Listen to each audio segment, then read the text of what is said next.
Alright folks, I have no idea how well this is going to turn out. You're probably not going to be able to see anything I'm doing because my arms and hands are probably going to be in the way. Unfortunately for you guys, I already removed the EGR valve. It's not nearly as bad as people say it is. I'm now putting the new one back on. Comes with the metal gasket. The new bolts actually thread into the gasket to hold it in place.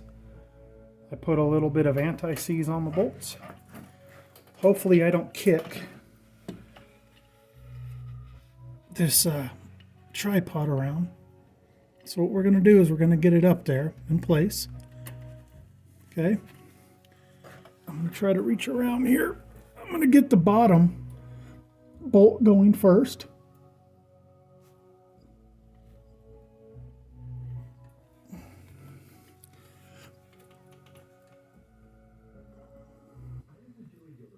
Okay.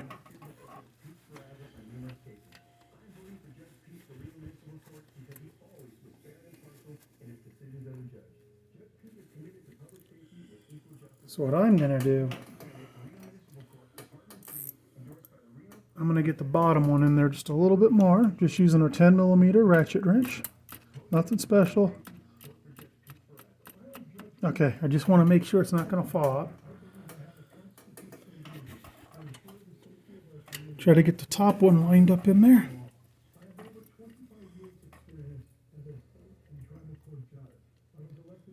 Yeah, I've got the radio on. I'm listening to Coast to Coast AM, so you might hear that. Okay, I got the top one started. You see I did that with my fingers. Now, I'm going to go ahead and get the top one going with the ratchet wrench. Let's see. All right, let's get that bolt in there a little bit more with my fingers. Okay. So the bolt's going to be up against the dipstick. This is an automatic transmission equipped vehicle. All we need to do is push this wrench in between the two. Got it in there. See that? Just got to make sure it's turning the right way. The last thing you want to do is get it in there going the wrong way. Now what I'm going to try to do is snug the top up most of the way. And then I'll pay my attention back to the bottom one, get it snugged up. And then I can go back up to the top and try to tighten it. The last few turns of the bolt, not the wrench, but actual turns of the bolt, are going to be the hard part on the top because this ratcheting wrench may or may not hold on there, just because of the way the EGR valve is made. But folks online, they make this job out like it's the hardest thing in the world, and it's not nearly as bad as they say. Even some guys that say they're like mechanics at dealerships and stuff, they just really stress how difficult this is, and I just don't see that to be the case at all. Sometimes you just got to look at stuff and figure out a better way.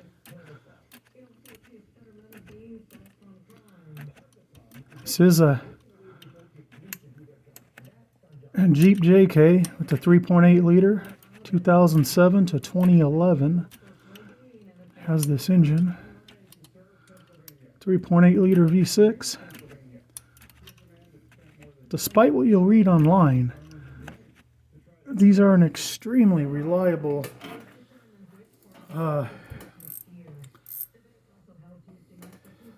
overhead valve pushrod engine.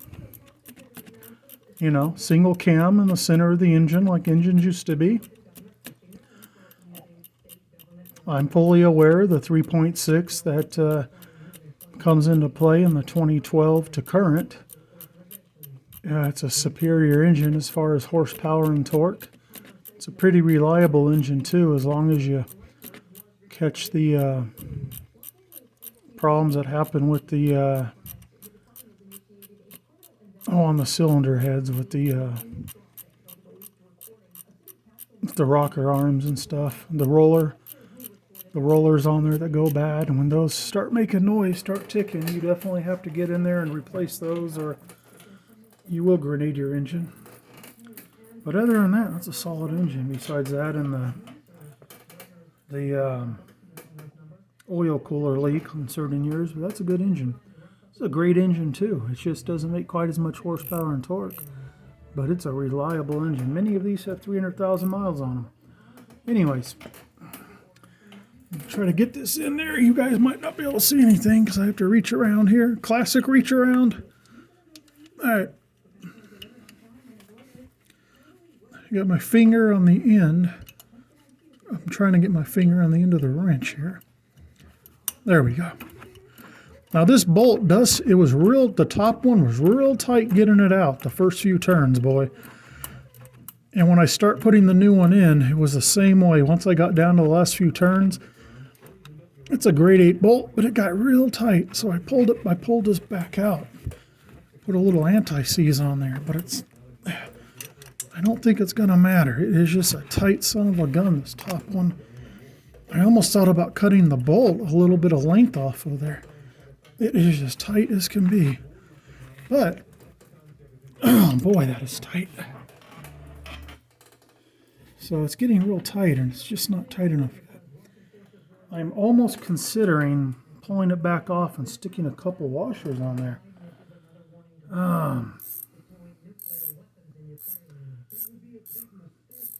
I measured it. It's the same exact size as the original.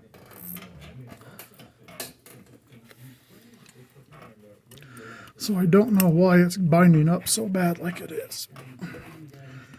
See, this wouldn't be a problem if you could get a regular 3/8 ratchet in there. It's just kind of difficult in this spot. Maybe they just don't want that bolt coming out. Because it's only the last, like maybe 3 or 4 full turns it gets tight.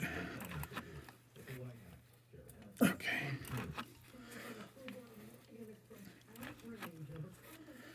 Okay. Oh. Okay, it's getting tighter. So you can see how it is here. It's getting pretty tight, just a little bit of wiggle. I'm going to go ahead and pause the camera, set it aside so I can get in there, and because I'm going to have to get in there a little bit more. I'll come right back to you guys as soon as I tighten that top one down.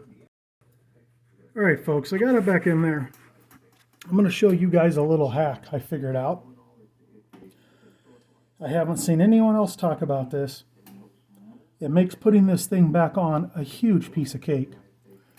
I don't think I'm going to be able to show it. I'm going to try to get in there. No, I won't be able to. I have to show the top bolt. Okay. So let me show you what I did. Let me explain this to you. Stand by. All right, folks. So here's the EGR valve, okay? So it's going to mount on back of the cylinder head just like this, right? This is the front of your engine here, okay? Got these 2 threads going through. There's where your EGR tube goes through. Now I think the problem most people have here is with this upper bolt. And I'll explain why. So here's what I'm using, a ratcheting 10mm, okay? Everyone says you need a shorty. This size works just fine. Now the problem is, you're coming at it from this angle, right? So you can see at this angle, that's the problem, right? You have a problem getting the ratchet all the way over, or the wrench, the ratcheting in, all the way over the bolt head, right? Okay? You really need to get it over here. But to get it over there, you don't have any motion because the engine block's right there. Either the engine block, the transmission bell housing, whatever's there, right? So you really need to get it out here and you see what happens, okay? I don't know how the top bolt is on your guys's, but on mine, the bottom bolt's very easy to put in. The top one was really tight. It felt like it had Loctite in there, but obviously from looking at it, there's no Loctite on there. I'm almost questioning whether, which I think this is the problem, I think the bottom of this bolt is bottoming out. at the end of the, where it goes into the threaded boss of the engine block. I think that looks like it's bottoming out. And the new bolt, I measured it. It's the exact same length. That's an 8.8. I'm assuming, I really don't know if this is the OEM Mopar or not. It's got some casting marks on it and stuff. I'm assuming that's a factory bolt. Whether it is or not, I'm not sure. I don't know if this has been replaced or not. But regardless, they're both the same size. I could tell it's bottoming out. And it's making it a bear to tighten it. I mean, I can't get enough leverage on that. And I'm a pretty strong dude when it comes to, wrenching on stuff with my hands. So, I could either cut a little bit of the bolt off on the end, or I thought about it. Kill two birds with one stone. Watch this. Get yourself 3 washers that fit on there. What's that going to do? I haven't seen anyone do this. Check it out. It's going to go in the EGR valve. You're still going to have plenty of threads to go in the cylinder head. You see that? Now you got 3 washers. You're thinking, well, what's that going to do? It's going to make it easier to tighten if this is, in fact, bottoming out. But even if it's not, can you guys see where I'm going with this? Now you can get your wrench on here, and look at that. You have full motion to tighten it. Full motion. It's not trying to slip off. It makes it a breeze putting it back on with this wrench. You can fully tighten it down. You could probably get by with 3 washers. Got a little bit of room. 2 washers. You could use 2. I put 3 on there. Makes it super easy, guys. Makes it a breeze to get on there. I'm going to try to do this with one hand. Going in here with the wrench, okay? Check it out. Got it on the bolt head. Look at that. See that? I got full swing. It's on the bolt head. I got that sucker torqued. Full size wrench. Fits on there just fine. You can see it. That's the key, guys. Torque them both down where they need to be torqued. Another thing that helps, transmission dipstick tube. Let me show you that. See what I did to the dipstick tube there? Just took the dipstick out, dropped the bolt down in there. Got a piece of nylon cord. You could use whatever you want. Got it tied off to over there. I happen to put some hood struts on here, but it doesn't matter. It pulls it over just enough to make it easier. It's not going to hurt anything. Take your EGR tube off. It makes it that much easier. 2 little 8mm bolts right there. You got a couple bolts right there where it bolts down to the plenum right there, the lower plenum. Just take those out. One of them's a stud, the other one's a nut on the top. Take those out of there. I think those are both 1/2 inches. That way you can pull the EGR tube up. It's not in the way. And I'm not going to film putting the EGR tube back in because that's just 2 bolts. It's super easy. And then when you're done, don't forget to plug your electrical connector in. You can see this is the automatic. There's the dipstick. It's not a hard job, guys. If you've done minor mechanical stuff, you should definitely be able to handle this. It's not hard at all like people make it out to be. It's actually pretty much a cakewalk. Here's the tools I used. I used a 10mm gear wrench. That's the brand. You can use any wrench you want as long as it's a ratcheting wrench. You don't need a ratcheting wrench, but I'll tell you what, it makes it a hell of a lot easier. When you're pulling it out or putting it back in, hold the wrench with your right hand, and with your left finger, reach around and put your finger behind the back side to hold the ratchet mechanism. Makes it so much easier. Of course, a bolt and a rope or whatever you got. 3/8 ratchet. What's that, about a 8-inch extension with a 1/2 inch deep socket to get the nut and the stud out of there. I'm not even sure I had to use the 9/16. I don't think I did. Of course, pull your fender off. If you want to follow the instructions the guys give online about drilling the rivets out, go for it. But it's super simple. There's like 4 10mm bolts up under the inner fender. One goes right here. There's like 3 or 4 more. There's one hidden one up there. Take those out. Disconnect your blinker right here from the fender. The whole fender pops right off. It's just held in there with little clips. If the clips break, do yourself a favor and go on eBay. And they sell these kits. I think they're about $7. They come with all the rivets, which I don't need because I'm not going to rivet them out. Here's the clips that break. These slide into your fender.